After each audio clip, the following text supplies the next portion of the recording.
let's talk about macOS.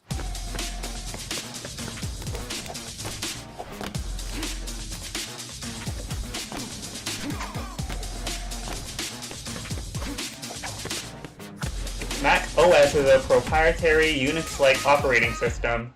The operating system first released on March 24, 2001, and to this very day, the operating system is still alive and healthy. So, how did it become so popular? Let's find out.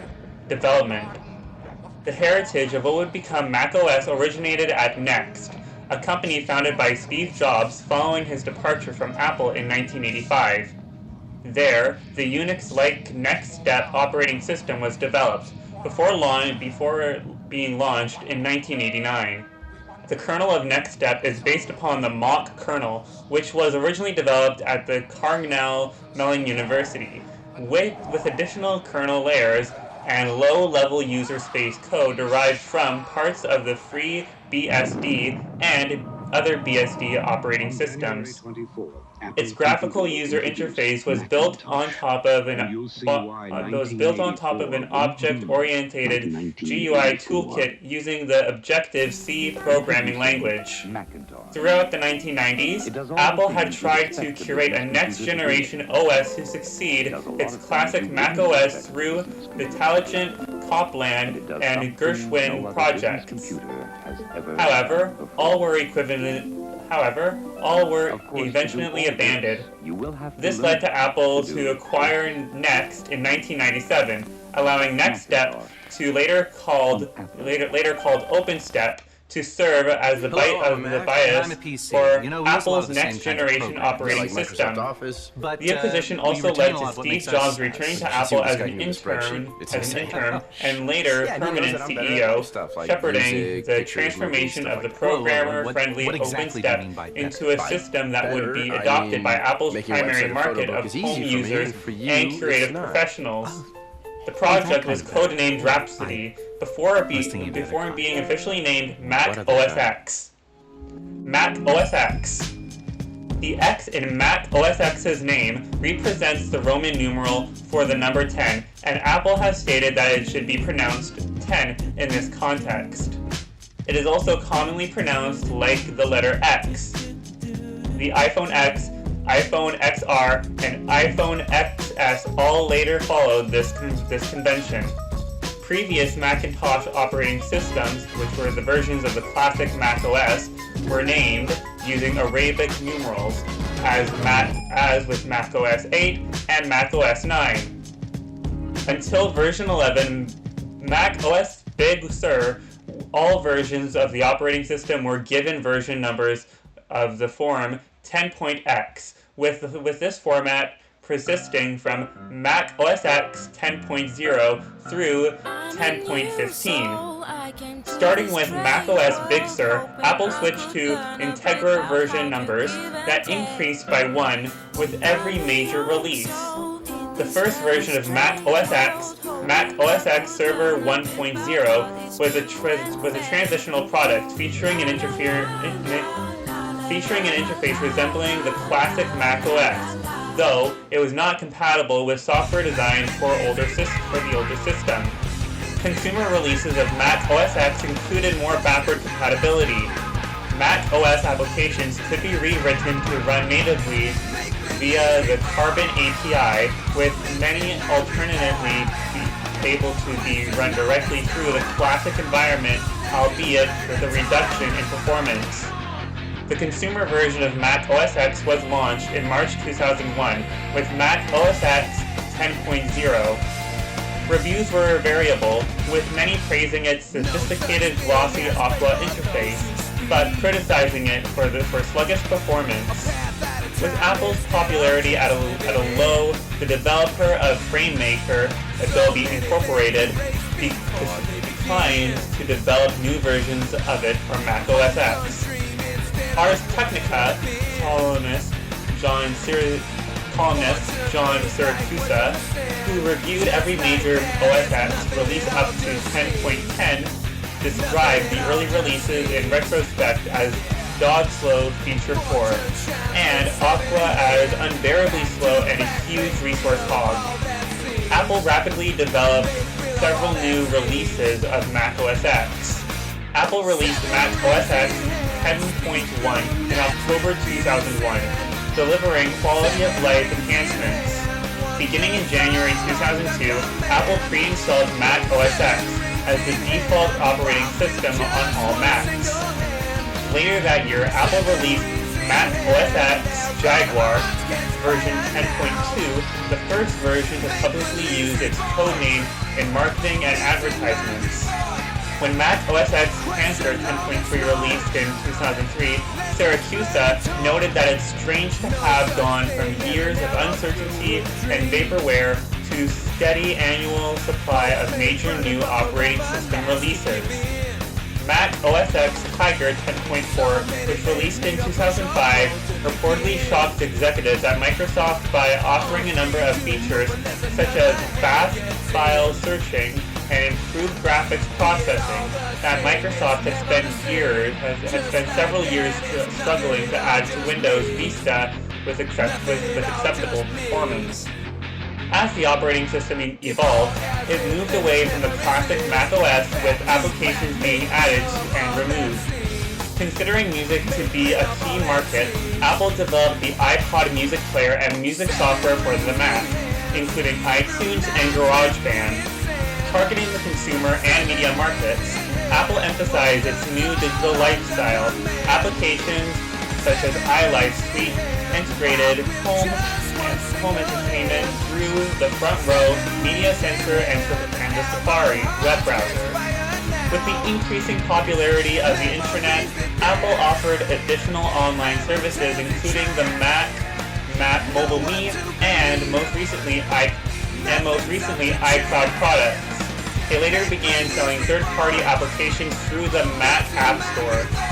Newer versions of Mac OS X also included modifications to the general interface, moving away from the striped gloss and transparency of the initial versions. Some applications began to use a brushed metal appearance or non-pinstripe title bar appearance in Mac OS X Tiger. In Mac OS X Leopard 10.5, Apple announced a unification of the interface with a standardized gray gradient window style. In 2006, the first Intel Macs were released, with a specialized version of Mac OS X Tiger. A key development for the system was the announcement and release of the iPhone from 2007 onwards. While Apple's previous iPod media players used a minimal operating system, the iPhone used an operating system based on Mac OS X, which would later be called iPhone OS, and then iOS. The simultaneous release of two operating systems based on the same frameworks placed tension on Apple, which cited the iPhone as forcing it to delay Mac OS X Leopard. However, after Apple opened the iPhone to third-party developers, its commercial success drew attention to Mac OS X, with many iPhone software developers showing interest in Mac development. In 2007, Mac OS X Leopard released with universal binary components, allowing installation on both Intel Macs and select PowerPC Macs. It is also the final release with PowerPC Mac support. In 2009, Mac OS X Snow Leopard 10.6 was the first version of Mac OS X to be built exclusively for Intel Macs and the final release with 32-bit Intel Mac support. The name was intended to signal its status as an iteration of Leopard, focusing on technical and performance improvements rather than user-facing features. Indeed, it was explicitly branded to developers as being a no new features release. Since this release, several OS X or Mac OS releases, namely OS X Mountain, Lion, OS X El Captain, Mac OS High Syria, and Mac OS Monterey, followed this pattern, with a name derived from its predecessor, similar to the Tick-Tock model used by Intel. Starting in 2011 with Mac OS X Lion 10.7 and OS X Mountain Lion 10.8, Apple moved some applications to a highly skeuomorphic style of design inspired by contemporary versions of iOS while simplifying some elements by making controls such as scroll bars fade out when not in use. This direction was, like brushed metal interfaces, unpopular with some users, although it continued a trend of greater animation and variety in the interface previously seen in design aspects such as the Time Machine backup utility, which presented past file versions against a swirling nebula, and the glossy translucent dock of Leopard and Snow Leopard. In addition, with Lion, Apple ceased to release separate server versions of Mac OS X, selling server tools as a separate downloadable application through the Mac App Store. A review described the trend in the server products as becoming cheaper and simpler, shifting its focus from large business to small ones. OS X. In 2012, with the release of OS X Mountain Lion, the name of the system was officially shortened from Mac OS X to OS X. After the previous version shortened the system name in a similar fashion a year prior. That year, Apple removed the head of OS X development, Scott Forstall, and design was changed towards a more minimal direction. Apple's new user interface design using deep color saturation, text-only buttons, and a minimal, flat interface was debuted with iOS 7 in 2013. With OS X engineers reportedly working on iOS 7, the version released in 2013, OS X Mavericks 10.9, was something of a transitional release, with some of the skeuomorphic design removed, while most of the general interface of Mavericks remained unchanged. The next version, OS X Yosemite 10.10, adopted a design similar to iOS 7, but with greater complexity suitable for an interface controlled with a mouse.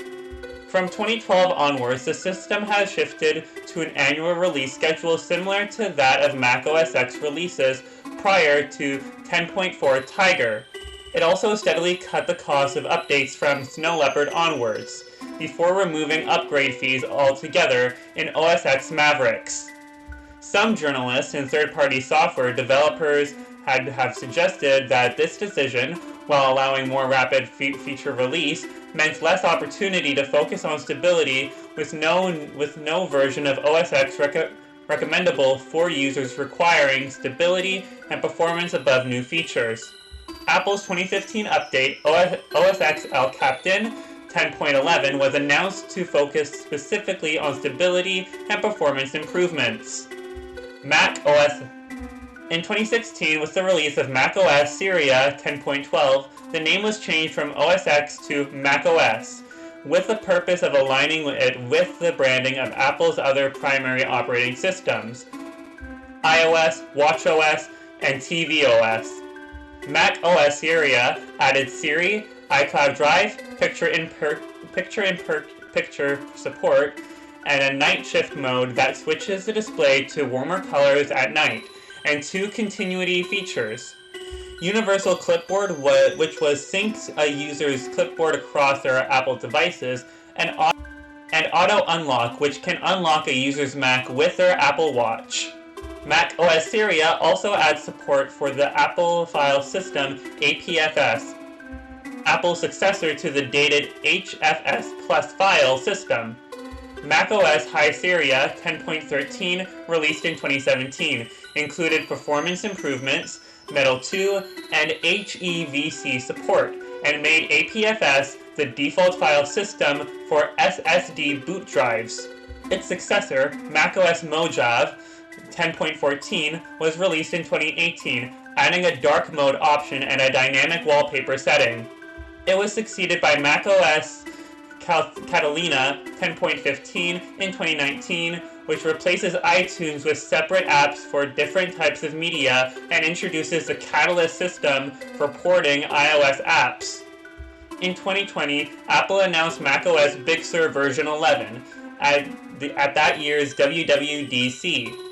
This was the first increment in the primary version number of macOS since the release of macOS X public beta in 2000.